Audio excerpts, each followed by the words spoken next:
Hi there. This is a video about solving for angle measures of right triangles.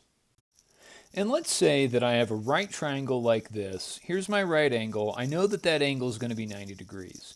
And let's say that all I have are side lengths of this right triangle. And those side lengths are going to be 6, 8, and 10. Now, what I want to figure out is what's this angle down here that I'll call x.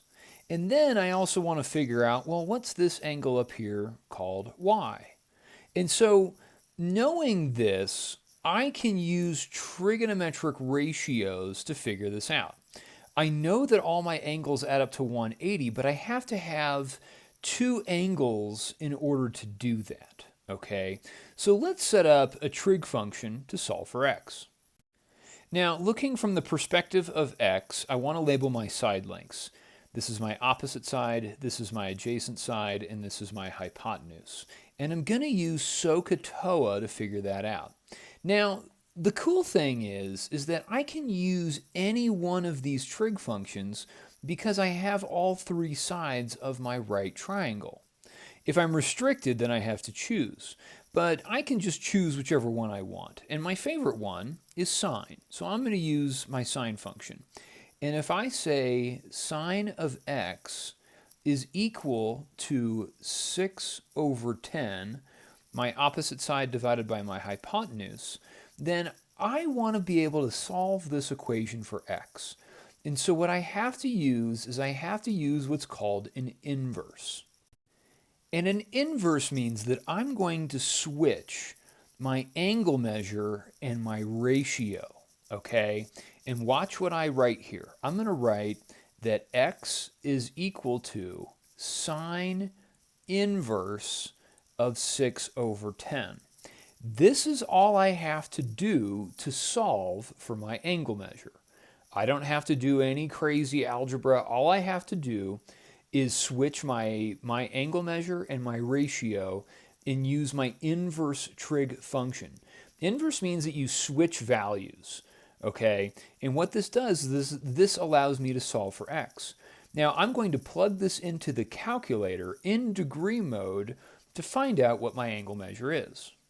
And this is going to give me a value of x to be 36.9 degrees. I'm going to round this to one decimal place, but that's the angle measure here. Now you have to also understand that my angle measures, angle x and angle y, they should both be acute angles, okay?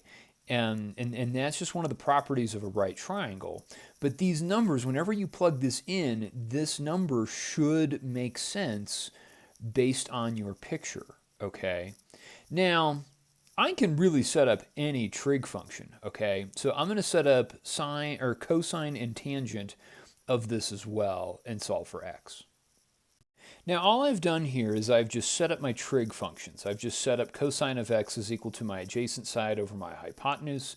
I set up my tangent function to be my opposite side divided by my adjacent side, okay?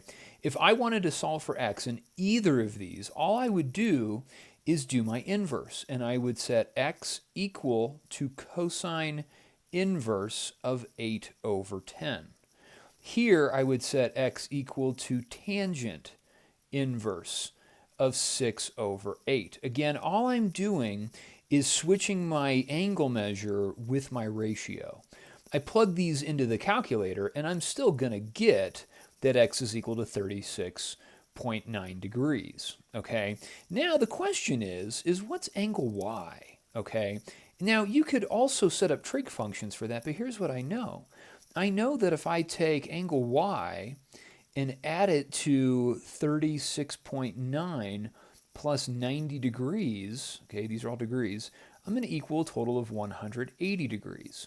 So you're more than welcome to set up trig functions, but if you're trying to find both this angle and this angle, I would just find one angle using your trig functions and then use the sum of angles to figure out what that is, okay? In solving for y, I'm going to combine my like terms here, so I'm going to get y plus 126.9 is equal to 180. I'm going to subtract both sides by 126.9. And I'm going to get a value of y is equal to 53.1 degrees. Okay, so I could also set up trig functions and find this, or I could just use algebra. Okay, let's look at another example. Okay, in this triangle, what I want to look at is I'm trying to find this angle measure here. Okay, now I don't know what this angle measure is. If I did, I could just use sum of the angles in a triangle to figure that out, but I can't. And all I have is these two sides. Now I could figure out this third side, but I don't need to, okay? Because given the perspective of this angle, I want to label my sides. I want to label my opposite side, my adjacent side, and my hypotenuse. Now using SOHCAHTOA, I have to figure out which trig function to use based on my side lengths. Now, because I have my adjacent side and my hypotenuse, that means that I want to choose my cosine function. So when I set this up, I'm going to set up cosine of x is equal to my adjacent side, which is 12 over 14. Now again, to solve for x, all I'm going to do is switch x and my ratio and write x equals cosine inverse of 12 over 14. Let me plug this into the calculator and get an actual measurement for this. And this is going to have a value of about 31 degrees, okay, if I round this. So x is 31 degrees, all right? So that's how you'd solve for that. The last thing we need to talk about in this video are angles of elevation and depression. Now I'm going to use an airplane to model this. It's one of my favorite examples for angles of elevation and depression. And my favorite airplane was the Led Zeppelin airplane that took the band around in the 70s. It was really cool. But what I want to do is draw the ground here, okay? This is the ground, and what I want to do is put a point here where this is the control tower, okay? Pardon my drawing, but that's as best as we're going to get.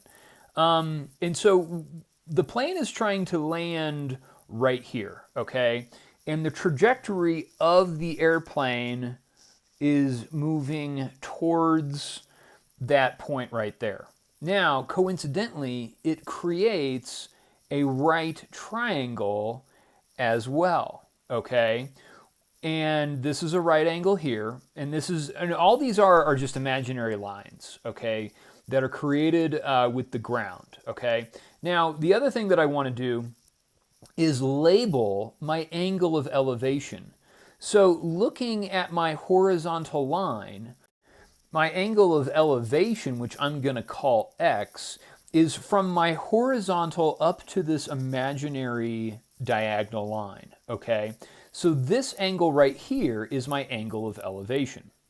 So if it asks you to find the angle of elevation, remember elevation goes up, okay? So you start at your horizontal and you go up, and it's this angle here.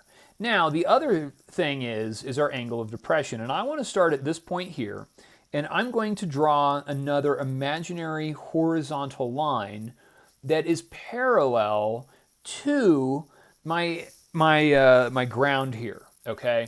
Because, you know, when you think of an airplane, they have to point their nose down and approach the runway at a certain angle so that they'll land safely. So that angle that's created from this horizontal going down, which I'll call that angle y, this is our angle of depression.